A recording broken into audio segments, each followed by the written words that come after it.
with what you need to know. And today we have a topic to discuss, setting agenda for the new administration in the state, which we all know that Edo State now has a new governor that was just sworn in a day ago. And so I do have guests here in the studios that will be setting agenda for this administration. And of course, starting by my extreme right, I have Honorable Victor Asiriwa. He is the OA of the Egwayoba community in Uselu here in the state. He's a politician and public analyst. You're welcome to the studios. Thank you for inviting me here. Thank you. Of course, he's been around. He's been coming once in a while to share his thoughts. We are so happy to have you back again. No problem. I'm a house old name here. Thank you so much for coming. And of course, we also have a regular guest too. He's a barrister, professional, as well a public analyst. I'm talking about Greg Iyayi. Welcome to the studios. Good morning. And good morning, viewers. Of course, Thank you for inviting us. Thank you for always obliging your presence whenever we need you. Thank you so much. Pleasure. Yes, agenda setting for the new administration.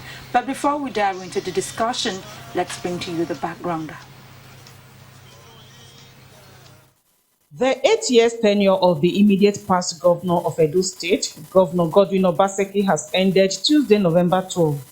And on board now is the new administration of Governor Monday Okpewolo, whose inauguration took place yesterday at the Samuel Ogbemudia Stadium, Benin City. The new government has already hit the ground running, as some appointments have already been made. And of course, it is not out of place for citizens to pass across to the new number one person in the state expectations from him and his cabinet. The reason Midweek Connect chose this medium to give people the opportunity to send their messages during phone-in segment to their governor as it treats the topic, new administration in Edo and agenda setting. Thank you, Rosemary, for that. Yes, new administration in Edo. Let's begin with this. Yeah. How do you see it? Well, it's another welcome season for the administration, and there's a great expectation the Edo people are expecting for this new administration. The reason is the change of a party. Before it was PDP, now APC. So they want to see that the APC work harder and promote a lot of economic and security issues more than the former government. And the government on its own, the new incoming governor, His Excellency Senator Monday Okpewolo, is very enthusiastic to work, because if you can see his action, I notice that he's a man of humility, a humble man who is willing to work. And I'm also sure with those backing him and the party he belongs to now is also in the presidency, then a great expectation is should be coming from him. Edo people are watching and they are looking forward to see that Edo is better off again. Thank you so much. Yes, Barrister, let's come to you too. What's your own view about this transition of power from one government? Of course, you know we're in a democratic setting. I'm glad that the transition was orderly. It was peaceful against some people's expectation. And I would love the governor that had just been sworn in to make sure that peace is maintained in the state, because there's a lot of apprehension that some people are going to be very radical with the citizens of the state. I don't think there is need for that. So the governor should assure us that he's the governor of everybody and that he is going to conduct the affairs of the state very peacefully. Today, Trump and Biden are meeting, they are from different parties, and it is for a peaceful transition to power. It should be like that, in every civilized clime. And I believe in Edo we don't have a culture of violence, and would love to maintain that peaceful disposition.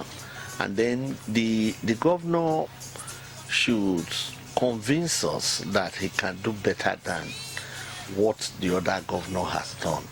Like Chief has said, the area of security, Edo State people are waiting, because in the last 2 weeks there have been some developments that are really worrisome.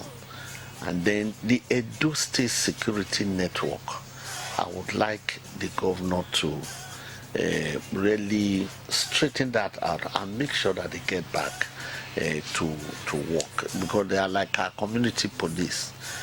Because without security, nothing can actually be done. And then there should be definite agenda, very clear statement of what we are going to do, so that the people will be able to hold him accountable to what he has said he will do. I think that is one of the great expectations from us. We are already setting the agenda. Yes. Let me still come to you, Honorable Sir. Yeah. What are the main issues he should be addressing now as he has assumed office as the governor of the state? Yeah. Thank you very much. Just as I said earlier, the main issue and focus for now, one, it should be on security. Two, the economy. There is inflation everywhere. As I've earlier said in one of my interviews there, the people are hungry and hungry. What you are getting nowadays is not commensurate to what you are buying. You just have a little money now. Before you buy one or two things, it's gone. So as a result of that, the governor have to sit down, consult with experts, the way some of those things can be brought to book. Because you can't just say, oh, because it's like that in Abuja, it's like that in everywhere. No, in your whole area, you can moderate it. You can concentrate on agriculture.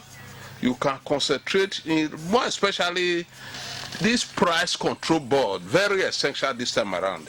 Because we notice that the moment you are purchasing anything, before you knew it, it escalates again. Nobody controls. The marketer decide on their prices. They just tell you, oh, the fuel is up everywhere. But those things can be controlled. When it is controlled and be monitored, you see that they will be leverage on the people. So it has to focus on security, economy, education, and health sector. These are the basic area that every citizen want to flow in with. When there's good education, it makes all those violent free from, want to go and kill. You just see a young man coming up to say the best thing to do when he's been offended is to go and kill another soul. You don't take a soul you didn't create. So, but when there's a proper education, and most of this curriculum need to be built up again to teach a lot of these moral vices and all the rest. Let them know that when you are into this kind of a particular event, it will not take you to anywhere. At the time we are trying to nurture them right from the school, a lot of them will be knowing that, oh, this is really a wrong way. So you should concentrate on education and the health sector. Every citizen needs this. And I also want to advise him, there are some certain age, nothing wrong in making provision for some people like from 65, 70 years to have health-free treatment. Even the younger ones, it doesn't take government anything. Instead of, one day I saw an old man rush to the hospital. They gave him a bill and he cannot pay. He was just panting. I have to put hand in my pocket and say, please, who is with him? He said this used to assist, I had to what you have. So let all those areas be visited. I know the governor in charge now, I have seen him psychologically as a man that will listen and focus on some certain issues. And when all those things are done, you see that Edo will be better again. Thank you so much. Before I ask you the next question, let's you refresh our minds on what happened yesterday at the inauguration. We have a clip on it. Gomodia Stadium played host to an array of guests who trooped out to witness the historic event. And that I will devote myself, to the service and welfare of the people of Nigeria.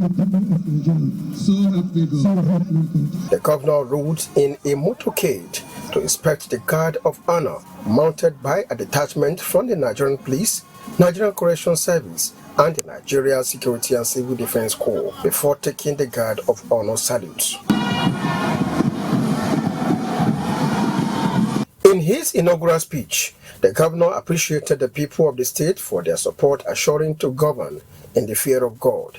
He said his administration will address insecurity, provide employment, address road infrastructure, and give priority to workers' welfare. He also promised to set up a panel of inquiry to unravel the reasons behind the refusal to inaugurate 14 members of the State Assembly in 2016. The welfare of our citizens is a top priority for us. To achieve this, we shall implement programs carefully outlined in my 5-point agenda. We will be firm in dealing with criminals and improve the security of our land so that farming and other business will flourish again. Our traditional institutions shall be given the necessary support to play their roles as custodians of our rich cultural heritage. In his goodwill message, President Bola Tinubu, represented by his vice, Kashim Shettima, urged the governor and the deputy to remain focused and rule the people in the fear of God, describing the victory as collective success. The journey before us transcends partisan lines. We need a united front in the service to our people. And no political party has managed its affairs with greater unity and purpose than the APC since we took charge. I am proud that Edo State has chosen such men to lead the charge forward. With this development, Senator Monday Okpewolo becomes the 5th democratically elected governor of Edo State since creation in 1991.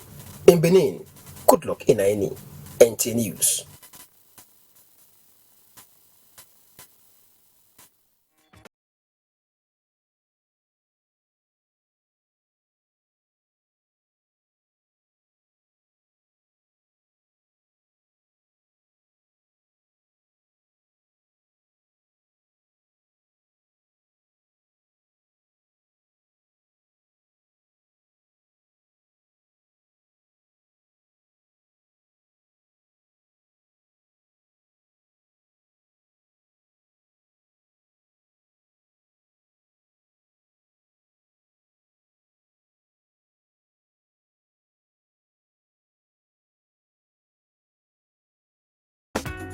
Your sponge in the morning.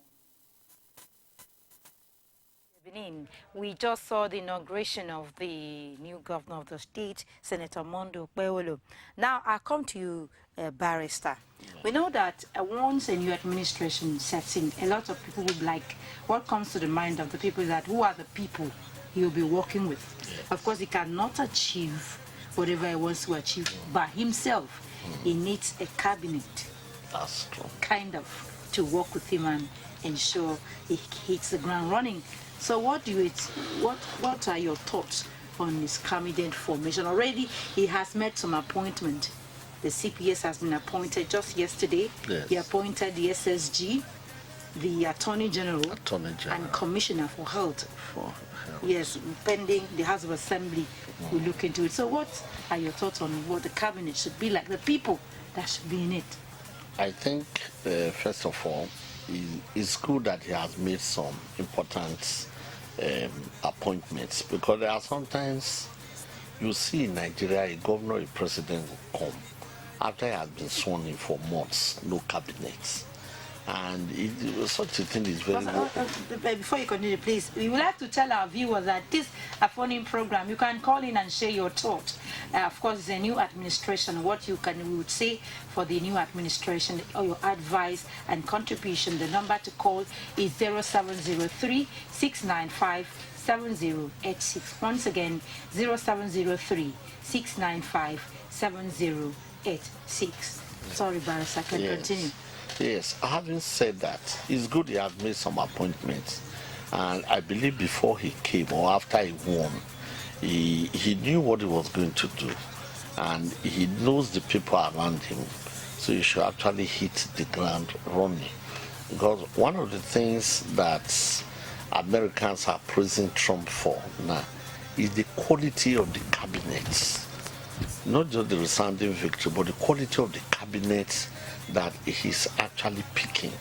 And he should choose the people that will deliver the agenda. He has an agenda for the state. He should pick the people that will help him deliver on that agenda. Because at the end of the day, he should bear it in mind. He's the one that is going to be blamed, or he's the one that is going to be praised. So he should not choose people. Some of them are there to grab the headlines for themselves. But you actually choose the people who have decided that they are going to work with him to deliver his agenda or the manifesto that he ran on. So that is very, very important, because if you choose those that will fail, those people will not be seen as having failed. He, the governor, uneasy lies the head that wears the crown, is the one that is likely to be blamed. So you should choose quality people that will help him deliver on the promises he makes. Yes, a lot of times, honorable people say, like, say, political loyalty. People have been loyal to you, so you definitely have to bring them on board and all that. And at times, we seem to forget competence and all that. And a lot of thoughts that if we should really work well, you should choose competence over political loyalty. What do you think about this? Yeah, obviously, when you say political loyalty, right there you still have a better hand. There are politicians who are loyal and they are professionals. They know what to do at a given time. So my advice is that when he's speaking, even from those who are still loyal to the party, he should look for the experts. Look for the experts who can help him to be creative. Not someone you will appoint is waiting for instruction. It doesn't make any headway. Look for people who are creative, who will come up with ideas. Let's do it this way, and when we do it this way, it will be better off, and it will benefit the people. Not those who are just after money, money, money, money. A lot of people are seeking for political appointment just because of their ensme. They want to gain. But it's better to do the work. And when you do the work and the people are happy, then you start getting the benefits. It's not just because, oh, I want to be a commissioner for education, when you know that you have nothing to offer. Before you knew it, you start seeing comment from different corners. But if you are the type that is very creative, you start seeing comment. Since this man came aboard, since this woman came aboard, look at schools, look at the outcome, look at the way things are going on. Through these praises, you'll be getting your benefits. It's not just by so a millions are budgeted in education, you want to take half of the million. It doesn't work that way. Do that which you know that money is meant for, and at the end, God will bless you. If nobody say thank you, God will definitely bless you. So I want to advise that as he's appointing, his first appointment I've just did now, I want to applaud him for it, because I like someone who is proactive. You need all those commissioners. They are the ones that form the ESCO. The governor cannot just be an office, you are taking order, just giving directives just on your own. But when you have your ESCO, gradually, then you plan. You cannot plan without your ESCO. Because the governor is not an expert in so many areas. When we say, oh, this man should be in charge of justice, is a man that has experience over legal issues and judiciary matter. When you say, oh, this one is in health, it has to be someone who has background in health matters. In education, it must be someone who has background in education and know what to do at a given time. When you say, oh, in commerce, Ministry of Commerce, you look for a man who has an acute to create and push for things to be moving forward.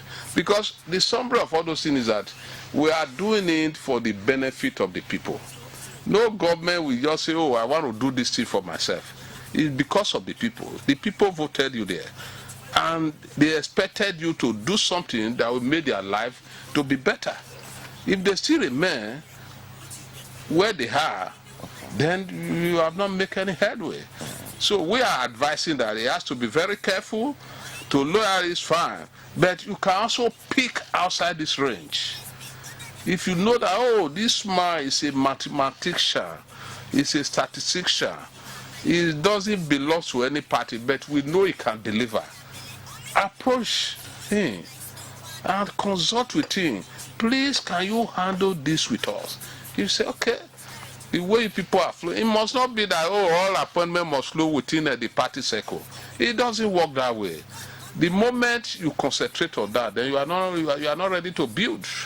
If you are ready to build, you must ensure that you take from here, you take from here. And at the end, all these ideas coming together, they will come together to work for good. Thank you. Yes. Coming to you, Barrett, a lot of times we've seen, like he said, that all is aimed at working for the people. Yes. And we've had in past that when you bring in this cabinet, things are not really done as expected by the people. We see the commissioners, whoever is in charge of anything, people are like complaining, what's wrong with this ministry? What's wrong? Things are not moving and all that. Do you think that there's something that keeps happening that limits the powers of these people to work? Or what should be done differently to ensure that when these people come on board, we begin to see things happening in their various domains? I think there should be a feedback mechanism for the governor, independent feedback mechanism. And I believe the governor can organize that he will get direct feedback about what is happening in each of the ministries. Not what the commissioner tells him or what the regular civil servants may tell him, because they may not likely, some of them may not want to tell him exactly what is on grounds. And the governor, I believe, with his exposure as a senator, he should be very conversant with the media. Listen to news, read newspaper, and then some occasions go on social media, because you will hear the people much more. You will hear the people very directly. You know, I feel if he does that, and then also there should be an assessment. He should be able to assess and evaluate the work of the various commissioners, because it should set agenda or targets for them and the achievable ones, and then it should be able to evaluate, it should be able to access and know how far they have gone with what he has asked them to do. If he doesn't do that, you see, no matter how good his agenda may be, and no matter the amount of resources he deploys to any sector, you find that he might not have the needed results that those efforts are actually supposed to bring. So you should keep his commissioners in check, evaluate them, assess them, set an agenda, and then set targets for them, and find and monitor them whether they have achieved those targets. Yeah. Honorable, coming to you, when he was inaugurated yesterday, now the governor did give his inaugural speech, and he reiterated his 5-point agenda aimed at growing the economy. And this agenda, he had security, We have infrastructure and road development. Roads. We have water and food sufficiency. We have affordable health care. And we also have education, value-driven education. He mentioned this 5. So tell us, Honorable Sir, what's your... Well, it is a good agenda because, one, agriculture is very essential. And I want to advise for him to still build on that. For every local government to have a large acres of land to be farming. You know, the boutiques of nature, good things of nature, are not equally distributed. What you can discover good in Ovia Northeast may not be good in Esan West or Akoko Edo. So in Akoko Edo Oasis, if there are some certain things that can be produced there and is better, let there be concentration of that. Both the local and the state will work in conjunction to ensure that there is food production greatly coming out from there. While in other areas, you concentrate on what you know is also better. When you are doing this, you don't see that development we are talking about now is going. Like roads. Roads should be a continuous thing. It's not, what else, if you get to Abuja now, for years there are some construction companies that will be there. If they finish from one road, they enter the other. It should be a continuous thing because in Edo State, we have a lot of worst road that immediately you just divert from any major road. The other roads is unmotorable. I know cutting you, sir. We noticed that even he was talking about bridges and drainages and constructing roads. You know that a lot of construction of roads, drainages are not taken into consideration. You have roads, no good drainage system and all that, and bridges and all that. And he's talking about doing all this. Do you think in talking about road construction, he's talking about he's going to look into infrastructural and road development. Linking them together. Yes. Yeah, what he should do, like most roads, if you are concentrating on roads, the people within the environment also need to be consulted. When we are talking on this flood, people who have been in that environment, they know how the flood comes. They know the direction it's trying to go. They know people who block it some time ago, and government does not say anything about it. You can just be driving and you just see a house almost in the center of the road, and they are now trying to divert a gutter through another edge. Before you knew it, the water started returning back. So in most of the roads construction, it will be embarking. The people within the environment should also be consulted. They will advise better that, this road, if it's channeled through this area, it will be better off. But meanwhile, I know the present governor, he will work on road which I even know the president of their family. I know one Matthew Kwewolo, which I'm sure that is also close to him, who owns this Royal Construction. So with other companies that of the sale working group, that they should be involved, come with ideas with better, good engineers who know what to do. Because one, I am not an engineer in some certain area, but there are some people when they are constructing roads, the soil in that area need to be tested. But what they do now, they just start working. Before you knew, after 3 months, the road I just constructed, you start seeing depression again.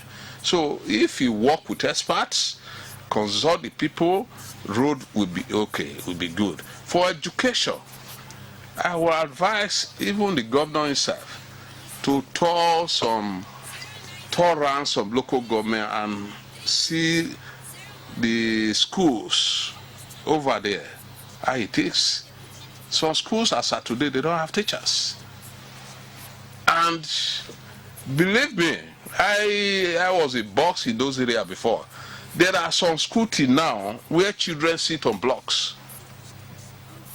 as if we are seeing the old age and rocky days. Children, they pack blocks or put plywood or a plank on top. It should not be seen nowadays. The school is renovated. The school should be furnished. And he was employ talking teachers. about to recruit teachers. In his first 100 days, he should have been able to recruit up to 5,000 teachers and all that. Well, it doesn't relate to build deplorable classrooms and all that. It doesn't matter the number of teachers, but let there be survey to actually know the number of teachers they needed. Say 5,000, 4,000. You may not need all to that extent. You may need more than that, but you have to start from somewhere. So just putting a mouth on, I will employ 5,000. Where are they going to work? Okay. There must be a survey. You don't even need to go most often. Every local government have what they call CIA or education secretary. Get me the feedback of population of your children. Let me know the number of teachers and how many number of teachers is expected to be in such local government. Then you just compute and know what you want. And some specific areas, like all those junior schools, senior schools, there are some specific areas they need a specialized teachers. So it's that not just he has to understudy community. Yeah, before we start What's the talking. basic need as far as education is concerned? That is exactly what's the population and all that before you even start building infrastructure and recruiting You must just know. I know where those seats are needed. Yes. You may just go to Sunsetty Village, build a school there. The population is not there. Before you knew it, it is all those goats and children going there to be playing cool evening. But there are where the school are needed. The teachers are needed, still concentrate there.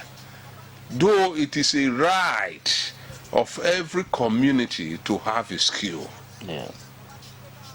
It is their own right to have a school in every community. But look at the size. You can have 6 classroom blocks.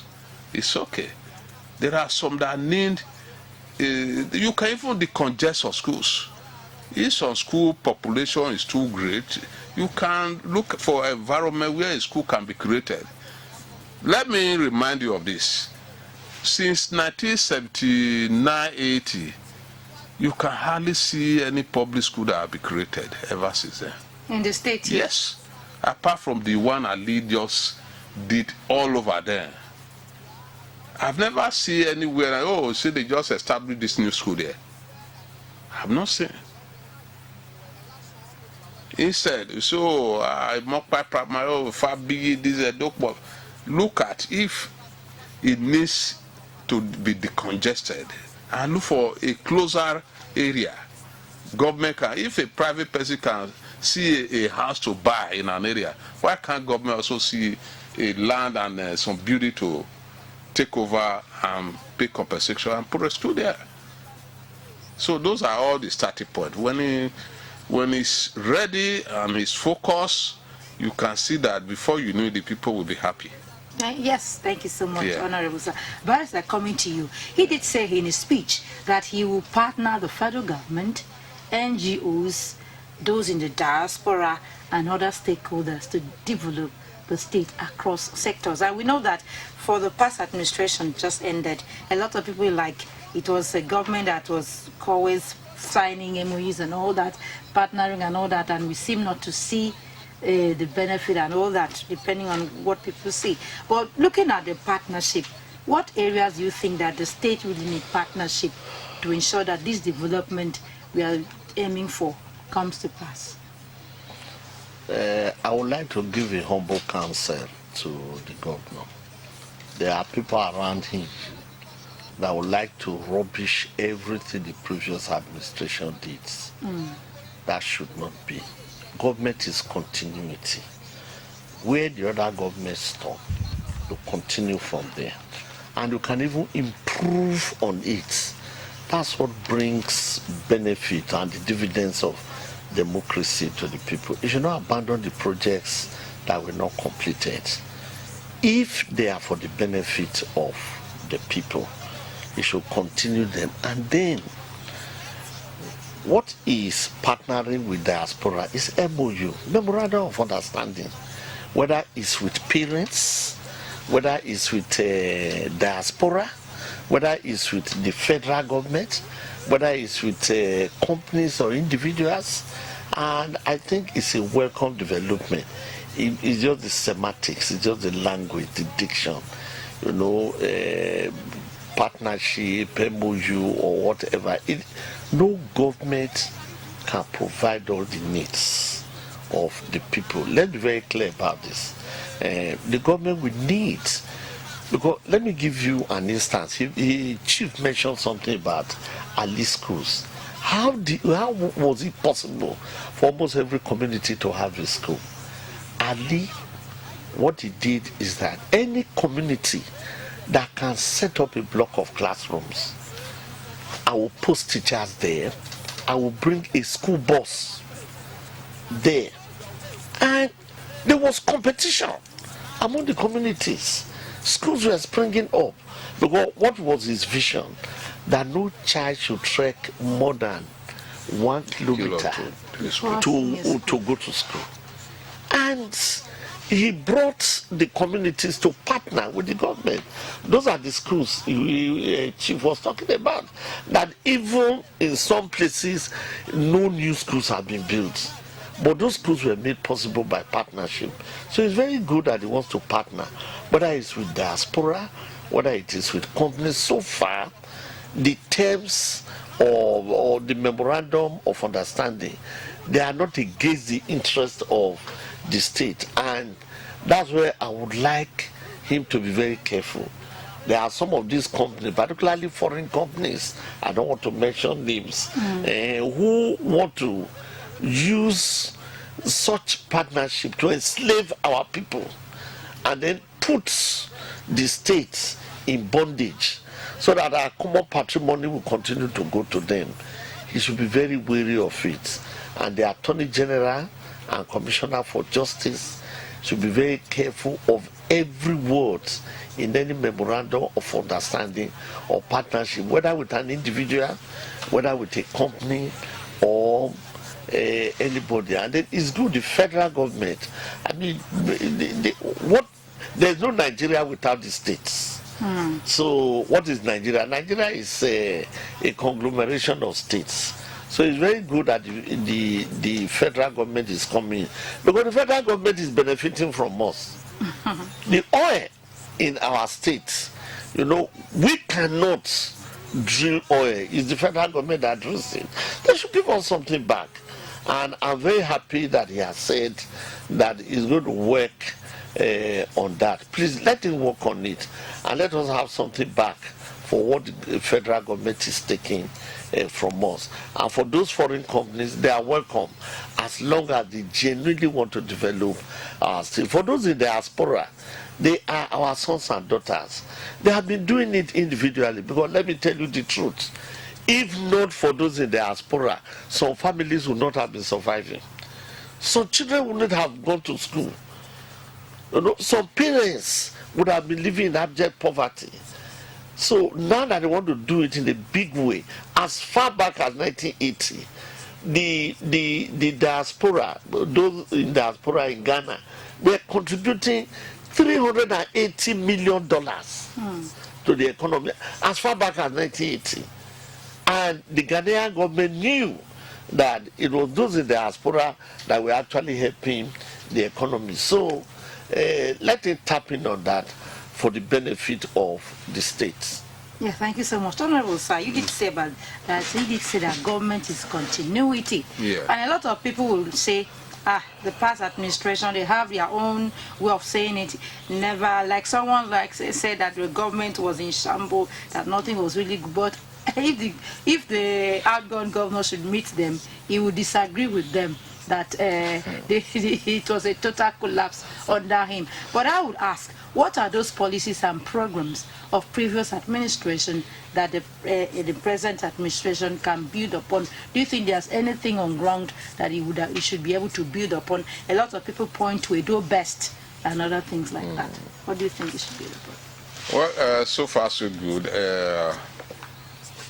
People criticize just because they did not belong to the other side. I keep on telling people, I don't benefit from something does not mean that that thing was not good. Oh, not good, yeah. I agree with you. So the previous administration, there are a lot of agenda they also set, which was good to the people, like what we said in Do Best. If you look at schools for some time now, you hardly see children outside. Like those days, you see teacher set a question on the board, rush to the market, start selling. So, but now, teachers are always in their duty posts. And the children are right there, they are teaching there. And they are being monitored too. Yes. So like all those areas, the present administration should still kill on it and develop more on it. That to say it doesn't matter. They use, almost all the schools use a tab now. Tab, yes. So Yes. they should still work on it and ensure that it doesn't fail. That's one. Two, presently, Edo State is operating on eGov. So there's nothing wrong to say that, oh, no need for that one again. Let's still build on it. Let's still build on it. You can modify it as, okay, eGov is good. But for every system, we still want to have hard copy of everything we are doing. Because a system can just collapse. Before you know, you are not tracing documents. So for everything you are doing through eGov, still reserve a hard copy for reference purposes. While in there are a lot of infrastructural development, the previous administration also do. I can see when I was driving through Iyaro, I saw this education hub. Yes. That education hub should not be neglected. There's something wrong with to say, oh, all media people should be in one particular place. You are looking for EBS, you go to the media ground, you see EBS there. If you are looking for NTA, you go to the media ground, you see NTA there. There's something wrong about that. So if that education hub have not been completed, I will advise this present administration to still build on it. It can also add some other monitoring group to it. Oh, this is set up for education, and want to have a monitoring center where any activities going on in different schools can right there be studied and be monitored. Yes, So so we are talking about yeah. a building. There are some things that past administration was known to do well and all that. And this barrister, we are kind of wrapping up. No, he said a lot of things. He said he wants to prove those 14 lawmakers that what incident occurred, that they were not inaugurated and all that, and even the three judges that were not sworn in and all that. And you've seen he's starting on this note, and one may think that this could be a distraction and all that. We should just go about and do what's supposed to be done. Do you think it's needful to do take up probe and all those things as it comes on saddle? Let me quickly say this. You see, I listened to Donald Trump. No politician in American history has been persecuted like him. He was asked, now that you have won the election, is there going to be retribution? He said no. He said my success is going to be my retribution. I was voted despite all that was said and done against me, to serve the American people. And he has even said that Joe Biden's son, President Biden's son, who was convicted, that he's going to pardon him. So I think Edo State belongs to all of us. All those distractions. If judges were not sworn in, and you feel they ought to have been sworn in, swear them in. Okay. That's what we want. Because we want more judges, swear them in. And then as for those 14 lawmakers, I don't want to go into that because the law is very clear. Nobody prevented them. They were asked to come, and they decided not to come. And that tenure expired, within which they were to come and take their oaths. So let us leave that and then go on with the governance of the state. Please, Your Excellency, just focus on your agenda. and let your agenda speak for you. Let Don't your let agenda anyone. speak for you. You don't have much time again. Honestly. Thank you so much. He should let his agenda speak for him. For Already, him. he has given us the 5-point Sure. agenda, that this is what he's going to do. And he says he's seriously involved in ensuring that the welfare of the people is paramount, the civil servants and the youth and everybody benefits from his government. So let's wait to see how he's going to harness everything to ensure that the state is taken to a greater Sorry, level. very quickly. No, we don't have the time. Thank you so much. Thank you so much, Honorable, It has for been being a part of lovely day. being part of it, Honorable Ahiriwa. So thank you so much, and Barrister Iyayi for coming around to share your thoughts. We look Thank forward you to very having you next week for another interesting edition. Until then, do have a blessed day. Good morning. God bless you. Thank you. Thank you so much.